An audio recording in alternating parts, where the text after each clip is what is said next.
नमस्कार, आप live cities देख रहे हैं। आपके साथ मैं हूं वसीम खान। किसी के बाप का राज ये थोड़ी है।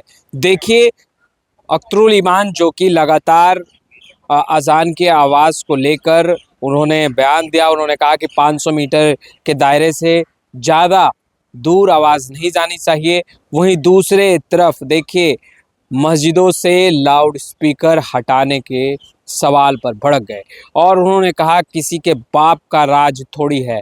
फिर हिंदू मुस्लिम पर भी बड़ा बयान। सबसे पहले आप अख्तरुल ईमान को सुनिए क्या कुछ कह रहे हैं।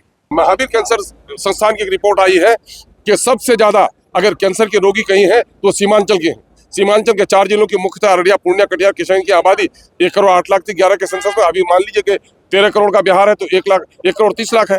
10% है। विकास हो रहा है तो 100 में 10 रुपए उसका हिस्सा होता है, 1 रुपए नहीं मिल पाता उनको। और बीमारी में 30% बीमार सीमांचल के हैं कैंसर के रोगी। तो कैंसर पर शोध होना चाहिए, कैंसर हॉस्पिटल खोलना चाहिए और कैंसर को एक आपदा मानकर ऐसे लोगों का इलाज सरकारी तौर पर किया जाना चाहिए। पानी में आर्सेनिक है, यूरेनियम पाया गया है, जिसकी वजह से लीवर का कैंसर हो रहा है, ब्रेस्ट कैंसर हो रहा है, माउथ कैंसर हो रहा है और सरकार कुछ भी नहीं कर पा रही है। खासकर जो मुस्लिम इलाके हैं, खास करके अकलियतों के ताल्लुक से ये सरकार कहीं भी संजीदा नहीं है। जितनी भी नौकरियां इन्होंने दी हैं, अनुपातिक दृष्टि से जितनी भागीदारी होनी चाहिए थी मुसलमानों को, कहीं भी नहीं दी गई है। जाति आधारित गणना की रिपोर्ट में 1 लाख नौकरियां SC ST की खत्म हो गई है और मुसलमानों की तकरीबन 2 लाख नौकरियों से उनको वंचित रखा गया। कहाँ से तरक्की कर रहे हैं? कब्रिस्तान तरक्की का मुद्दा है। अरे कब्रिस्तान और शमशान घाट के घेराबंदी करने से न हिंदू न मुसलमान की तरक्की होगी। ये तो उनके लॉ एंड ऑर्डर का मसला है। माननीय मुख्यमंत्री जी के खुद गाँव में आपके जाइए, नालंदा में 3 कब्रिस्तान ऐसे हैं जिनकी राशि स्वीकृत है लेकिन उस पर जमीन पर नाजायज कब्जा है, जिसमें घेराबंदी नहीं हो रही है। कब्रिस्तान तो लॉ एंड ऑर्डर का मसला था। हमारे कब्रिस्तानों को कब्रें उजाड़ी जा रही हैं, कब्रों पर सड़कें बनाई जा रही है, कब्रों पर कब्जा किया जा रहा है, बाजार खोले जा रहे हैं। उस वजह से आपने उन्माद को ठंडा करने के लिए किया। ये बताइए कि माइनॉरिटी के बच्चों के उत्थान के लिए क्या किया? मदरसे के टीचरों को आप तनख्वाह स्कूल के बराबर नहीं दे रहे हैं। मदरसे में जो बच्चे मदरसे के बच्चे जो पढ़ रहे हैं मदरसे में, देखिए सारे लोग इंसाफ की भाषा बोलनी चाहिए। इस देश में हिंदू मुस्लिम किसी के बाप का राज्य नहीं है। हिंदू मुस्लिम सिख ईसाई जन जन का कण कण का भारत है।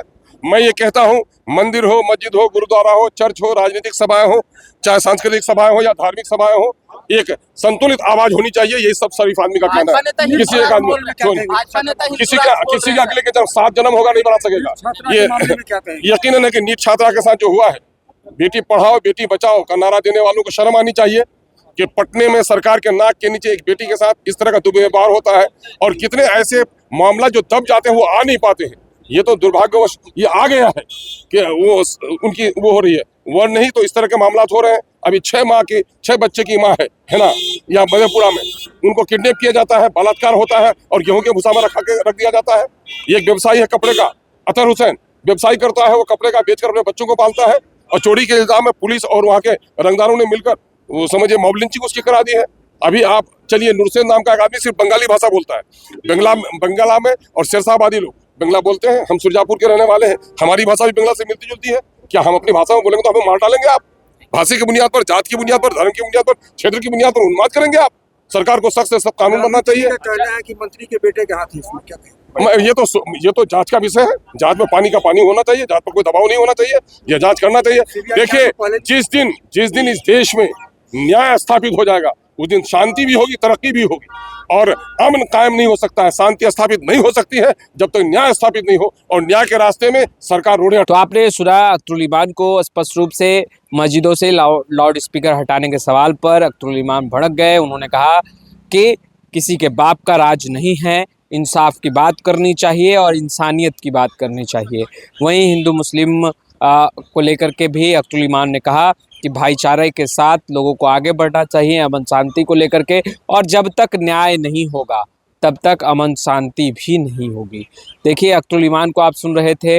मस्जिदों से लाउड स्पीकर हटाने के सवाल पर अख्तरुल ईमान किस तरीके से बढ़ के किसी के बाप का राज नहीं है ये कहते नज़र आ रहे हैं। वहीं लॉ एंड ऑर्डर पर क्या कुछ कहा वह भी आपने सुना। फिलहाल इस वीडियो में इतना ही। अब तक आपने हमारे चैनल को सब्सक्राइब नहीं किया है, तुरंत सब्सक्राइब कर लें। आपका बहुत बहुत शुक्रिया।